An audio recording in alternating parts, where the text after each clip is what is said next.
At this point, most of you are aware of the ongoing dumpster fire in the House as we speak, where Kevin McCarthy is currently, as of this recording, onto a 7th ballot after failing to secure the 218 votes necessary to become Speaker in the previous 6 votes. And just to put this into historical context, the last time the Speaker vote went into a second ballot was in 1923, which means right now you are witnessing a once-in-a-century humiliation for Kevin McCarthy and the Republican Party. Bravo, Kevin. Bravo. Now, after the first day of 3 failed Speaker votes before the House ultimately adjourned for the night, Donald Trump piped in, taking to Truth Social and writing, "Some really good conversations took place last night, and it's now time for all our great Republican House members to vote for Kevin, close the deal, take the victory, and watch crazy Nancy Pelosi fly back home to a very broken California, the only Speaker in U.S. history to have lost the House twice.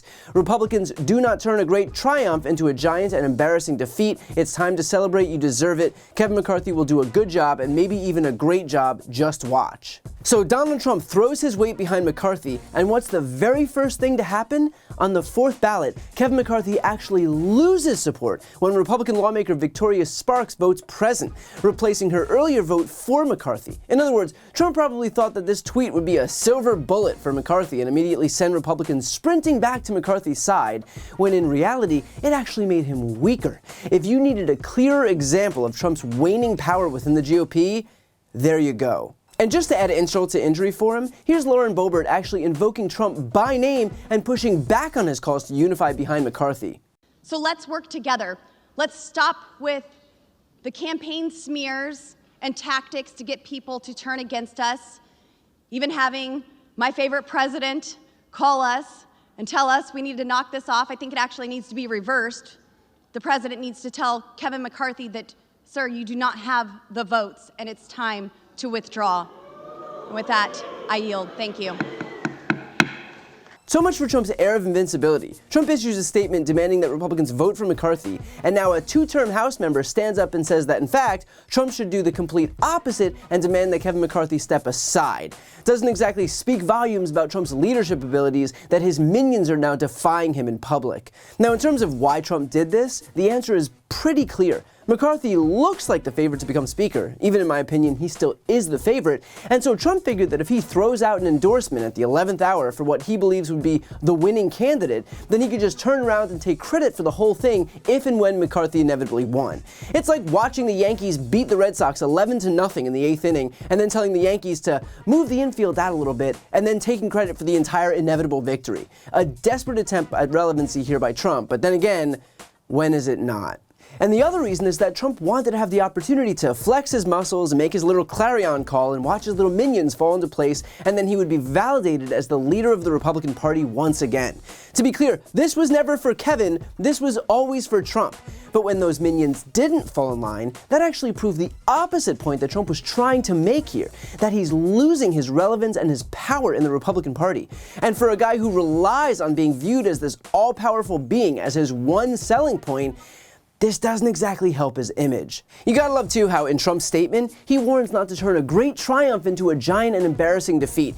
To be clear, the Republicans' House victory isn't exactly what I would call a great triumph. Democrats controlled the entire government, which is historically a virtual assurance that the other party, the Republicans, would win a huge victory. Democrats were contending with high inflation, high gas prices, a low presidential approval rating, and yet still Republicans managed a net gain of all of 9 seats in the House. And that was amid predictions of a red wave of 30, 40, 50 seats. So let's not delude ourselves into thinking that barely eking out a House win in what would have been the most favorable Republican environment possible is somehow a great triumph. The fact is that even if Kevin McCarthy, or by the way, any other Republican, ultimately does win the Speaker's gavel, it's already what Trump himself warned about, an embarrassing defeat. Again, what we're witnessing right now is a once-in-a-century phenomenon where Republicans can't even pick their own leader, much less start the work of governing.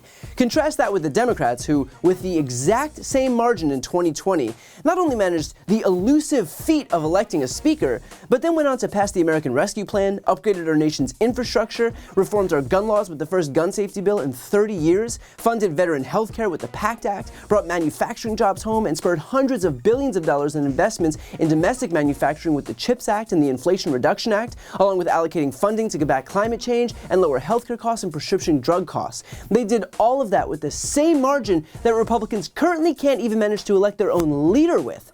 I know this expression is overused, but it's worth repeating. Both parties are not the same. And yet this is what you get with a party that fundamentally does not believe that government should work. Republicans want to break government so they can point to the thing that they broke as proof that it can't work. The fact is that the reason it doesn't work under Republicans is that they don't want it to. And so now, we shouldn't be surprised that a party with an inherent opposition to the very system they're operating in isn't getting anything done. So be forewarned, this is the preview, this is the warning, this is the risk you run by electing people to government who want it to be broken. You wouldn't do it for any other business. Imagine hiring a CFO who wants the company to go bankrupt. Imagine bringing in an HR manager who doesn't believe in employee rights. So why would you do it for our own government? Why give the keys to people who are so clearly incompetent that they can't even get past the starting line? The next time Republicans tell you that government isn't the solution, it's the problem, maybe let them know that the only problem here is the one party broadcasting its intention to tear the government down.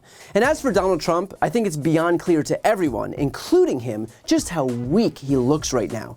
Despite his desperation to be viewed as some guiding light in the GOP, what's becoming increasingly obvious is that whatever the guy touches dies. And his endorsement for Kevin McCarthy may be exactly the kiss of death that the California Republican was hoping to avoid. So maybe if McCarthy wants his political fortunes to be different from that of Doug Mastriano and Dan Bolduc and Carrie Lake and Christina Caramo and Dr. Oz and Tudor Dixon and Lee Zeldin and Sarah Palin, then maybe he should consider asking Trump to stay as far away from this race as possible. Before you go, if you enjoyed this video and want to see more, please make sure to subscribe to my channel. You can click the thumbnail right here on this screen. And if you want to support my work even further, the best way is to subscribe to my podcast, No Lie with Brian Tyler Cohen. There you can check out my interviews with major players in the world of politics, including President Biden, Vice President Kamala Harris, Pete Buttigieg, Elizabeth Warren, Katie Porter, Jamie Raskin, and so many more.